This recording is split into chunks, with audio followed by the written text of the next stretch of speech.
Assalamu alaikum everyone, this is Muhammad Saifaitul Islam. Welcome to Muhammad Farm. তো আজকে আমরা যে বিষয়টি নিয়ে কথা বলতে যাচ্ছি সেটি হলো কোয়েল পাখি পালন বিস্তারিত। তো অনেকজন কোয়েল পাখি সম্পর্কে জানে না, তাদের জন্য আজকে ভিডিওটি।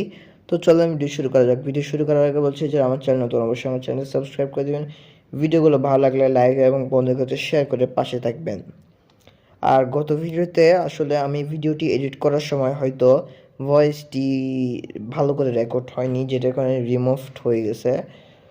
তো এই ভিডিওতে চেষ্টা করবো একটু ভালো ভয়েস দেওয়ার জন্য। তো চলো ভিডিও শুরু করা যাক। So let's begin. পোলট্রিতে 11টি প্রজাতি রয়েছে, তার মধ্যে কোয়েল একটি ছোট আকারের গৃহপালিত পাখি।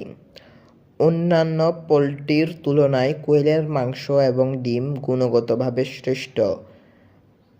আনুপাতিক হারে কোয়েলের ডিমে কোলেস্টেরল কম এবং আমিষ বেশি। একটি মুরগির পরিবর্তে 8টি কোয়েল পালন করা সম্ভব।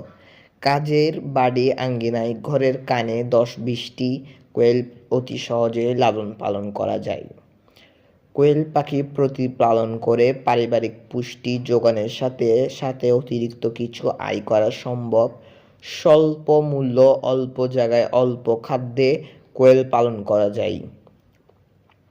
কোয়েল দ্রুত বাড়ে, 6 থেকে 7 সপ্তাহে ডিম পাড়া শুরু করে এবং বছরে 250 থেকে 260টি ডিম পাড়ে। ডিমে কোলেস্টেরল কম এবং প্রোটিনের ভাগ বেশি। কোয়েল দৈহিক ওজনের তুলনায় ডিমের শতকরা ওজন বেশি। ডেইলি 8 থেকে 10টা কোয়েল একটি মুরগির জায়গায় লালন পালন করা যায় এবং 17 থেকে 18 দিন পরে ডিম থেকে বাচ্চা ফুটে বের হয়। রোগবালাই খুব কম এবং খাবার খুবই কম লাগে। বাংলাদেশের আবহাওয়া কোয়েল পালনের উপযোগী, অল্প পুঁজি বিনিয়োগ করে অল্প দিনে বেশি লাভ করা যায়। পৃথিবীতে বর্তমানে 17 থেকে 18 জাতের কোয়েল আছে। অন্যান্য পোলট্রির মতো মাংস এবং ডিম উৎপাদনের জন্য বিভিন্ন জাত রয়েছে। পৃথিবীতে কোয়েলের বিভিন্ন জাতের মধ্যে সর্বোচ্চ সেরা জাত হলো জাপানিজ কোয়েল। উল্লেখ্য, বিভিন্ন জাতের কোয়েল প্রকৃত উৎস জাপানিজ কোয়েল। শুধুমাত্র ডিম ফুটাতে চাইলে স্ত্রী এবং পুরুষ কোয়েল একত্রে রাখার প্রয়োজন। স্ত্রী কোয়েল প্রতিপালন অধিক লাভজনক। ডিমের উর্বরতা পেতে হলে 3টি স্ত্রী কোয়েলের সাথে একটি পুরুষ কোয়েল দেওয়া জরুরি। 4 দিন পর থেকে বাচ্চা ফুটানোর জন্য ডিম সংগ্রহ করা উচিত। স্ত্রী কোয়েল থেকে পুরুষ কোয়েল আলাদা করার পর 3য় দিন পর্যন্ত ফুটানো ডিম সংগ্রহ করা যেতে পারে। বাংলাদেশের আবহাওয়া কোয়েল 6 থেকে 7 সপ্তাহ বয়সে ডিম পাড়া শুরু করে এবং বছরে 8 থেকে 12 মাস একটানা ডিম পাড়ে। উপযুক্ত পরিবেশ অনুযায়ী কোয়েল বছরে 200-250 থেকে 300টি ডিম পাড়ে। সদ্য ফুটাত কোয়েল বাচ্চা খুবই ছোট থাকে, ওজন মাত্র 5 থেকে 7 গ্রাম। এই সময় যে কোনো রকম ত্রুটিপূর্ণ ব্যবস্থাপনার প্রভাব দৈহিক বৃদ্ধি, ডিম উৎপাদন এবং বেঁচে থাকার উপর পড়ে। এমনটা অবস্থায় খাদ্য, প্রয়োজনীয় পুষ্টিমান এবং কাম্য তাপমাত্রা অত্যন্ত সতর্কতার সাথে বজায় রাখতে হবে। বাচ্চাকে ব্রুডিং বা তাপ দেওয়ার খাঁচা এবং লিটার করা যায়। ইনকিউবেটরে বাচ্চা ফোটার 24 ঘন্টার মধ্যে ব্রুডিং ঘরে এনে প্রথমে গ্লুকোজ পানির সাথে মিক্স করে সাজাতে দেওয়া উচিত। প্রথম সপ্তাহে কাগজ বিছিয়ে তার উপর খাবার ছিটিয়ে দিতে হবে এবং প্রতিদিন খাবারের কাগজ পরিবর্তন করতে হবে। 1 সপ্তাহ পর ছোট খাবার পাত্র বা ফ্ল্যাট ট্রে ব্যবহার করা যেতে পারে। পানির পাত্রে যাতে বাচ্চা না পড়ে যায় সেটার জন্য মার্বেল অথবা কয়েক টুকরা পাথর খণ্ড দিতে পারেন। বাণিজ্যিকভাবে কোয়েল পালনের জন্য লিটার পদ্ধতির চেয়ে কেজে পালন অধিক লাভজনক।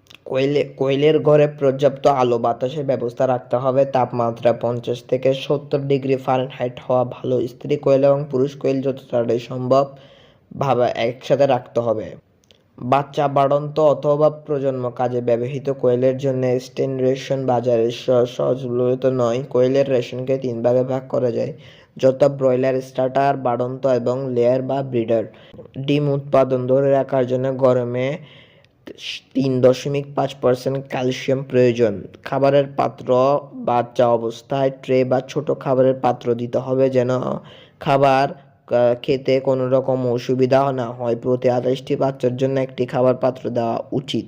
তুষ, বালি, ছাই, কাঠের গুঁড়া প্রভৃতি ইত্যাদি কোয়েলের লিটার হিসেবে মেঝেতে ব্যবহার করা যেতে পারে। রোগবালাই সৃষ্টি না হয় মেঝেতে ডিপ লিটার পদ্ধতি করা ভালো। ক্রমে 5-6 ইঞ্চি পুরু তুষ বিছিয়ে দিতে হবে এবং লক্ষ্য রাখতে হবে যেন লিটার ভিজা না হয়। শীতকালে লিটার পরিবর্তন করে স্থাপন করতে হবে। অন্য ঋতুতে লিটার পরিবর্তন করে স্থাপন করলে লিটারের শতকরা 1-2 ভাগ কলি চুন মিশিয়ে দিতে হবে যেন লিটারের মুক্ত হয়। কাঙ্ক্ষিত ডিম উৎপাদন এবং ডিমের উর্বরতা বৃদ্ধির জন্য দৈনিক 14 থেকে 18 ঘন্টা আলোক প্রয়োজন। ডিম উৎপাদন করার জন্য কোয়েলের দৈনিক 14 থেকে 16 ঘন্টা আলো দেওয়া প্রয়োজন, আলোর মধ্যে রাখা উচিত। শরৎকালে এবং শীতকালে দিনের আলোক দৈর্ঘ্য কম থাকে, তাই কৃত্রিম আলোর ব্যবস্থা করা হয়। পুরুষ কোয়েল যেগুলো প্রজনন কাজে ব্যবহার করা হয় না এবং যেগুলো শুধু মাংসের উৎপাদনের জন্য ব্যবহার হয় সেগুলো আপনারা চাইলে বাজারে বিক্রি করে দিতে পারেন 40 থেকে 50 টাকার বিনিময়ে।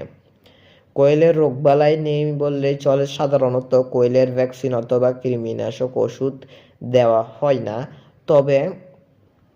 তবে যারা বড় ফার্ম করে তাদের হয়তো দেওয়া উচিত, বাট আপনি যেহেতু ছোট পরিসরে করছেন অল্প পুঁজিতে, সুতরাং আপনার না করাটাই বেটার হবে আমার মতে। তবে বাচ্চা ফোটার প্রথম 2 সপ্তাহে বেশ সংকটপূর্ণ। এই সময় অত্যন্ত সতর্কতার সাথে কোয়েলের বাচ্চার যত্ন নিতে হবে, যে কারণে কোয়েলের বাচ্চা মারা যায়। তবে বয়স্ক কোয়েলের মৃত্যুর হার খুব কম, সে বিষয়ে আপনাকে জ্ঞান রাখতে হবে। উৎপাদন দিক থেকে কোয়েলের অধিক উৎপাদনশীল একটি মুরগির পরিবর্তে 8টি কোয়েল পালন করা যায় অল্প জায়গায়। বাংলাদেশের আবহাওয়া, অল্প খরচে, পারিবারিক পর্যায়ে অথবা বাণিজ্যিক ভিত্তিতে কোয়েল পালন দেশে পুষ্টি ঘাটতি মেটাতে এবং জাতীয় আয় বৃদ্ধিতে গুরুত্বপূর্ণ অবদান রাখতে পারে। তো ভিডিওটি কেমন হয়েছে অবশ্যই বলবেন। ভিডিওটি যদি ভালো লাগে অবশ্যই লাইক এবং বন্ধুদের কাছে শেয়ার করে পাশে থাকবেন। দেখা হচ্ছে পরের ভিডিওতে। আসসালামু আলাইকুম, আল্লাহ হাফেজ।